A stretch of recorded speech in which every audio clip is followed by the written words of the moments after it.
જય હિન્દ બાળકો। હવે આપણે બધા પાંચમા ધોરણમાં આવી ગયા, બરાબર?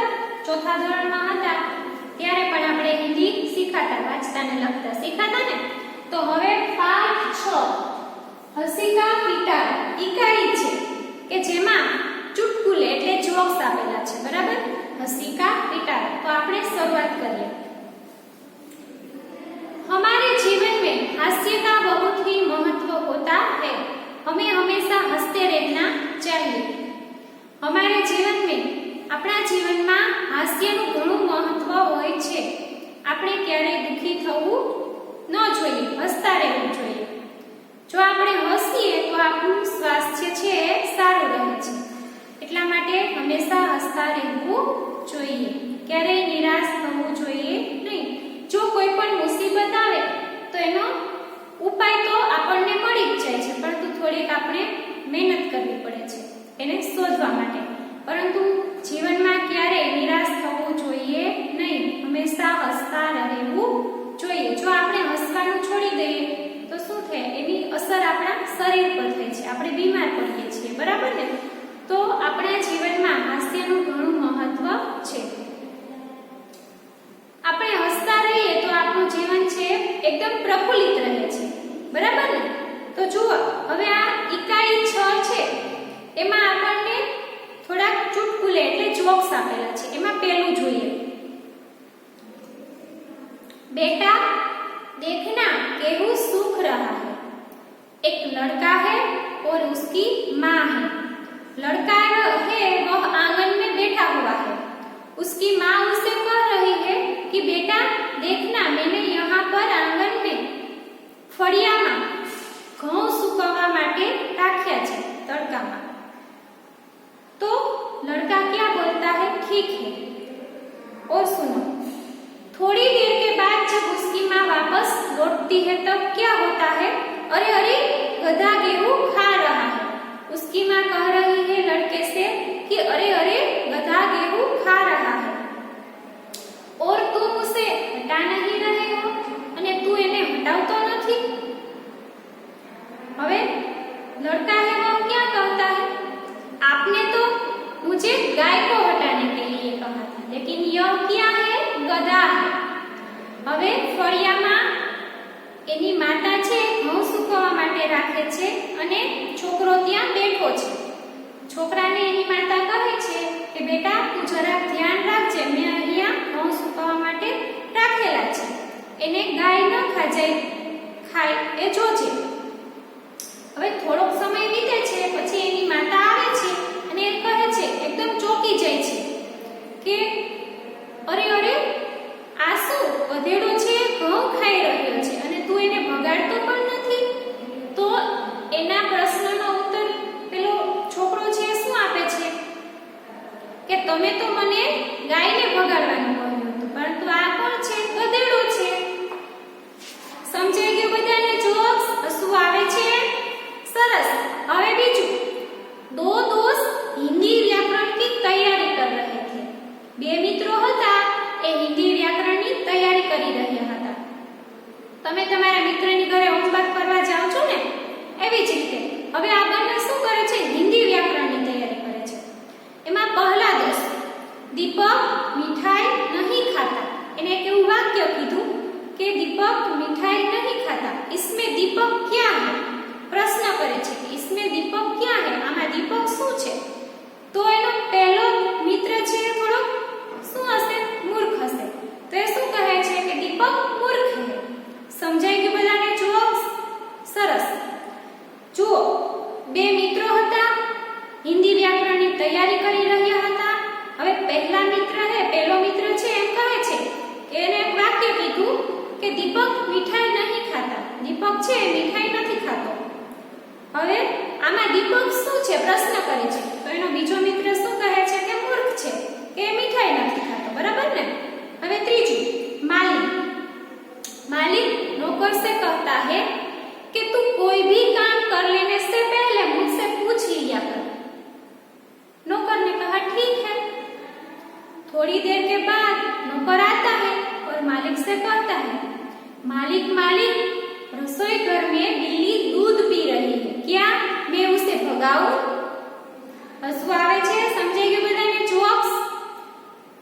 હવે એક માલિક છે એના નોકરને કહે છે કે તું કોઈ પણ કામ કર તો પહેલા મને પૂછીને કરજે, તો જ તારું કામ સરસ થશે.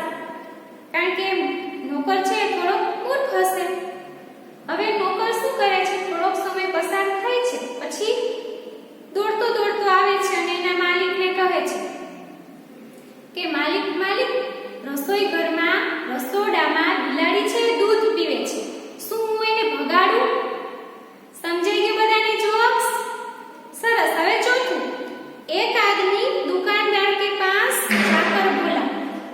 એક માણસ છે એ દુકાનદારની પાસે જઈ અને કહે છે કે જનાબ कुत्ते का बिस्कुट मिलेगा?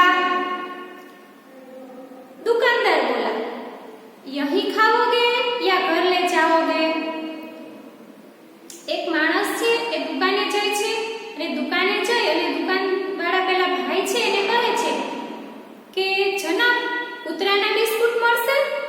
તો પેલો દુકાનદાર શું કહે છે કે અહીંયા જ ખાશો કે પછી ઘરે લઈ જશો? સમજાઈ ગયું બધાને જોક્સ?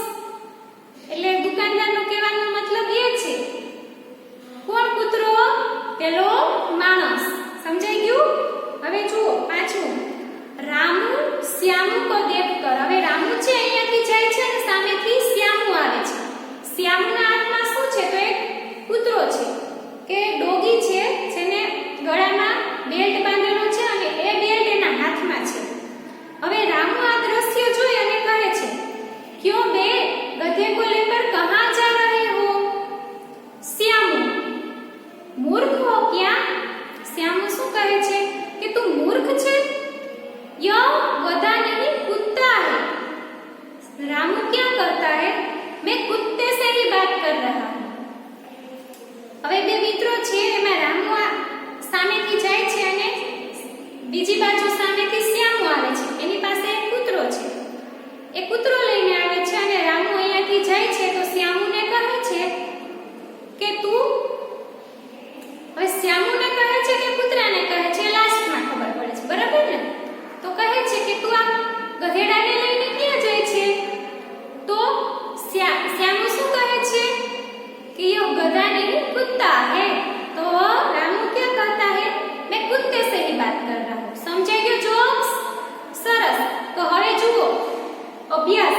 તેમાં તમારે તમારા મનપસંદ જોક્સ એટલે હિન્દીમાં ચુટકુલે તમારી નોટબુકમાં 1 કે 2 લખવાના છે, બરાબર? તમારા મનપસંદ. પછી તમે જ્યારે અહીંયા સ્કૂલે આવશો ને ત્યારે હું તમારી નોટબુકમાં એ ચેક કરીશ.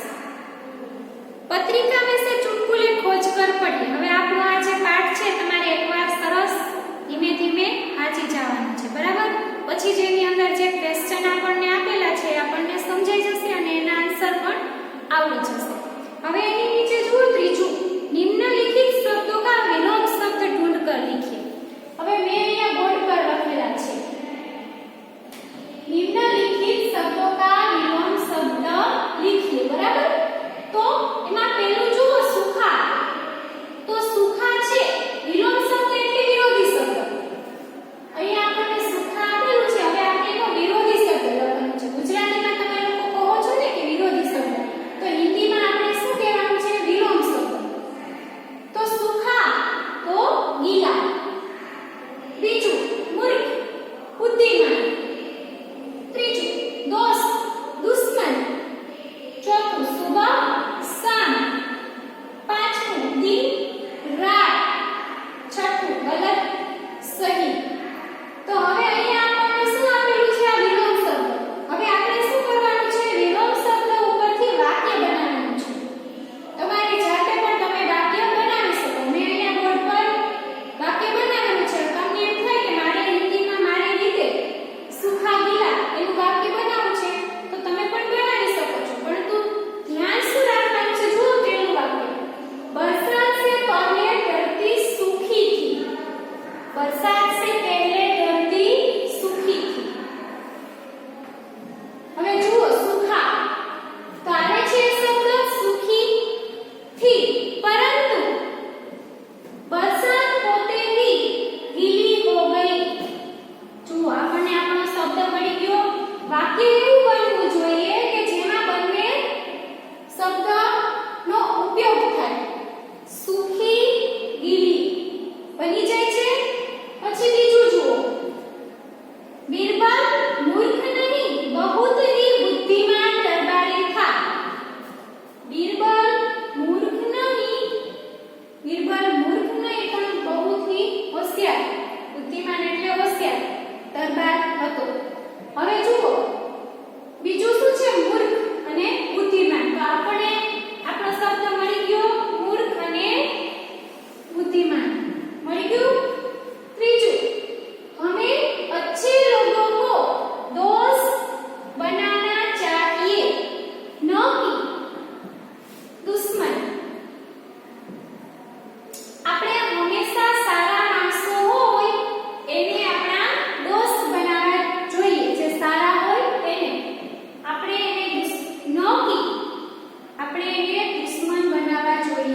પછી જુઓ પાંચમું વાક્ય, મંદિર में आज दिन के समय भजन होंगे और कल रात में होंगे।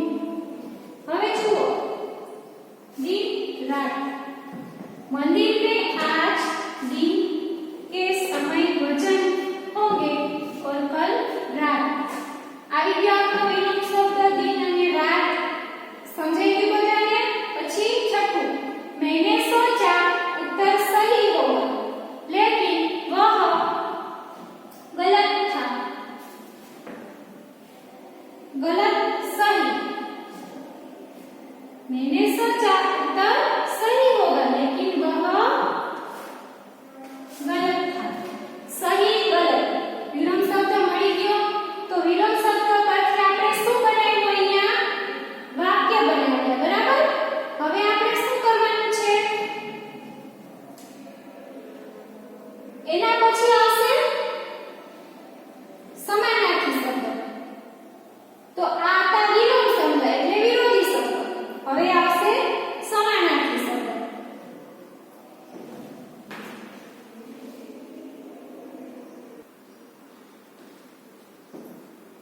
તો હવે આપણે શું શીખવાનું છે? સમાનાર્થી શબ્દ, બરાબર? निम्नलिखित शब्दों के समानार्थी शब्द लिखिए। હવે અહીંયા બોર્ડ ઉપર મેં સમાનાર્થી શબ્દ લખેલા છે ચાર। दोस्त तो मित्र, समानार्थी शब्द કોને કહેવાય? સમાન અર્થવાળા, કે જેનો સરખો અર્થ નીકળતો હોય તે સમાનાર્થી શબ્દ હોય। તો दोस्त तो मित्र, मूर्ख बेवकूफ, सुबह तो प्रातःकाल, वक्त समय, આને શું કહેવાય? સમાન અર્થવાળા શબ્દ। હવે આપણે એના ઉપરથી વાક્ય બનાવવાના છે। તો આપણે વિરોધી શબ્દમાં જ્યારે વાક્ય બનાવ્યું હતું ત્યારે એનું વાક્ય એક સરખું ન થાય, કારણ કે વિરોધી છે। માનો કે તમને સહી છે તો એનું વિલોમ શબ્દ શું થાય? ગલત, તો એનું વાક્ય છે સરખું ન